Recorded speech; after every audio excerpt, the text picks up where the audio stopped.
tubahaye ikaze nanone ni kuri Rukumbi TV. Niba aribwo ukigera kuri iyi channel ari ubwa mbere, kanda subscribe ukande kukazogera kugira ngo ibiganiro byacu bijye bikugereraho igihe utazacikwa n'ikiganiro na kimwe. Iyi ni Rukumbi TV rero, hanyuma ni ibya biganiro byacu bya buri munsi by'imyidagaduro, byo muri showbiz, byo mu muziki, byo muri sinema, ibyamamare bitandukanye. Tugenda tukugezaho amakuru yabyo, ibikorwa byabyo, abakoze neza, abakoze nabi tukabanenga, abakoze neza tukabashima.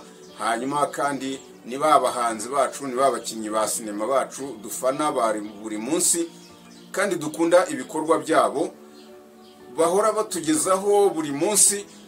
Hanyuma niba ari ubwa mbere ugeze kuri iyi channel, nagira ngo nkubwire ngo niba ukeneye ikibanza i Bugesera, cyangwa ukeneye inzu yo kugura i Bugesera, cyangwa ukeneye inzu yo gukodesha ahariho hose, haba ari mu mujyi wa Kigali cyangwa mu zindi ntara zitandukanye, mu turere dutandukanye, mu mijyi itandukanye, Isezerano Company bahari nk'igisubizo cyawe.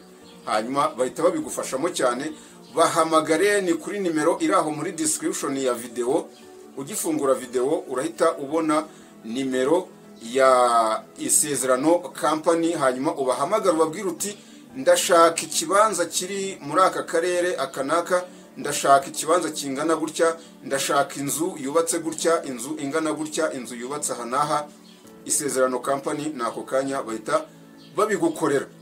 Hanyuma twihuta ku rutonde rwacu rw'abastari dufite 10 ba mbere bapfuye cyangwa bitabye Imana, batakiri mu buzima bwo kuri iyi si, bababaje abantu benshi. Ku mwanya wa 9 tuhafite umugabo bita Emma. Uyu mugabo witwa Emma ni umugabo uzwi cyane muri uru Rwanda. Ntabwo ari umuhanzi, ntabwo ari umukinnyi wa sinema, ntabwo ari umukinnyi w'umupira, nta kintu na kimwe yigeze agaragaramo, ariko yabaga mu kwaha kw'abo bantu, yabaga mu kwaha kw'abahanzi, yabaga mu kwaha kw'abakinnyi ba sinema, yafinansaga ibikorwa byinshi by'abo bantu. Hari abahanzi benshi yazamuye, hari abahanzi benshi yafashije mu bikorwa byabo, hari abakinnyi ba sinema benshi cyane yafashije mu bikorwa byabo, bagiye bazamuka babikesha uyu mugabo Emma, ku buryo yamaze gupfa benshi barababara, bibaza none ukuntu ibikorwa byabo bigiye kubaho, ukuntu ibikorwa byabo bigiye kugenda, ugasanga ni amarira masa muri iyi showbiz iri mu Rwanda. Ni umugabo rero wari ufite ibikorwa byinshi bitandukanye mu turere dutandukanye, muri za Musanze, mu mujyi wa Kigali n'ahandi. Umugabo rero nibwo yaje kugira gutya, ariyahura, yitwikira mu nzu, yitwikana n'abana be 2. Ntabwo tubigarukaho ngo abana ngo byari bimeze gute, ngo impamvu yitwitse niyi, ahubwo nuko twamushyize ku rutonde ku mwanya wa 9 mu bahanzi, plutôt mu bastari bapfuye bakababaza benshi, bakababaza abantu benshi. Ku mwanya wa 8 tuhafite umusore bita Henry. Uyu ni umusore wabaga mu itsinda rya KGB. Ngira ngo KGB murayizi, yapfuye hashize imyaka myinshi, ni muri za 2014 na 3 gutyo, hagati aho muri na 3 na 4, cyangwa se wenda ni na 2, 12 ndakeka, yes, muri 2012 13, ntabwo nibuka neza. Ariko uyu musore Henry yabaga yari mu itsinda rya KGB, ryarimo n'umusore mukunze kuba muzi cyane bita Skizi.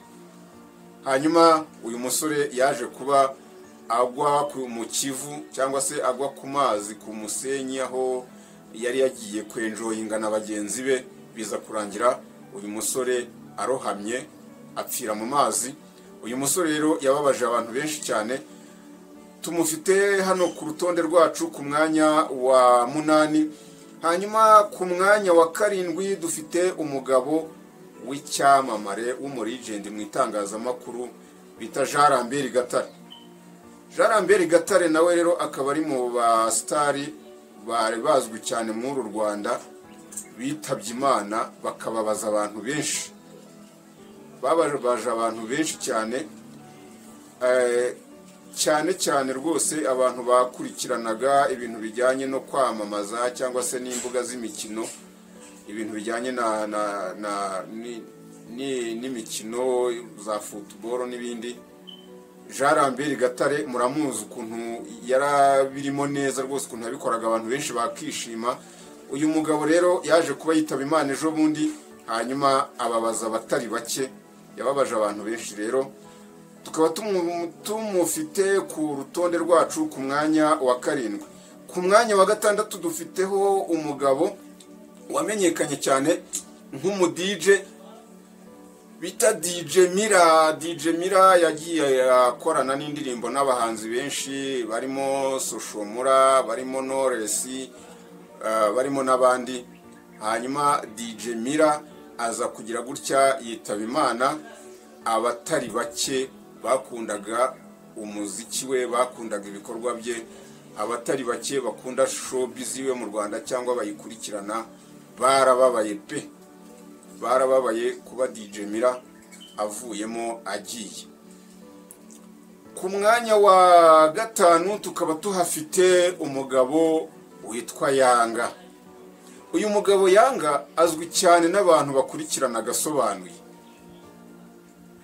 Uyu mugabo Yanga niwe muntu ndakeka hari wamenyekanye bwa mbere cyane, nubwo wenda atari we wabikoze bwa mbere mu Rwanda, ariko niwe muntu wabikoze aramenyekana cyane, asobanura indirimbo, asobanura filime zo hanze akazisobanura mu Kinyarwanda, biza kumenyekana nk'Agasobanuye. Uyu mugabo Yanga rero nibwo twamumenye mu Gasobanuye. Yagiye azana amaterime menshi, niwe watumye tumenya ahitwa ngo za Nyakariro. Wagiye azana amaterime menshi yagiye akoreshwa cyangwa se akunze kuba akoreshwa n'urubyiruko. Guhera mu icyo gihe muri iyo generation kugirana n'uyu munsi, izo terime hari zikigenda zikoreshwa. Uyu mugabo Yanga rero tukaba tumufite ku rutonde rwacu ku mwanya wa 5. Ku mwanya wa 4 dufite umugabo bita Buravan. Yvan Buravan muramuzi, ni umusore wakoze umuziki pe, wakoze umuziki mu Rwanda, yakoze umuziki ku buryo buri wese adashobora kubushidikanyaho ko Yvan Buravan yakoze umuziki ukaryohera amatwi y'Abanyarwanda, ukaryohera amatwi y'abamukurikiranaga bose. Hanyuma aza kugira gutya yitaba Imana. Abantu benshi barababara cyane, barababara pe. Yvan Buravan yababaje abantu ku buryo buteye ubwoba. Yvan Buravan tukaba tumufite ku mwanya wacu wa 4. Hanyuma ku mwanya wa 3 mu bantu bitabye Imana muri iki gihugu baba star bakababaza abantu benshi, dufiteho umugabo mukuru ufite ibigwi, ufite izina mu buryo butandukanye, ufite izina muri politike, ufite izina mu muziki, ufite izina ahantu hose. Ni umumanager wa managinze abahanzi batandukanye, barimo Gisupusupu, barimo uyu mukobwa twita Clarisse Karasira.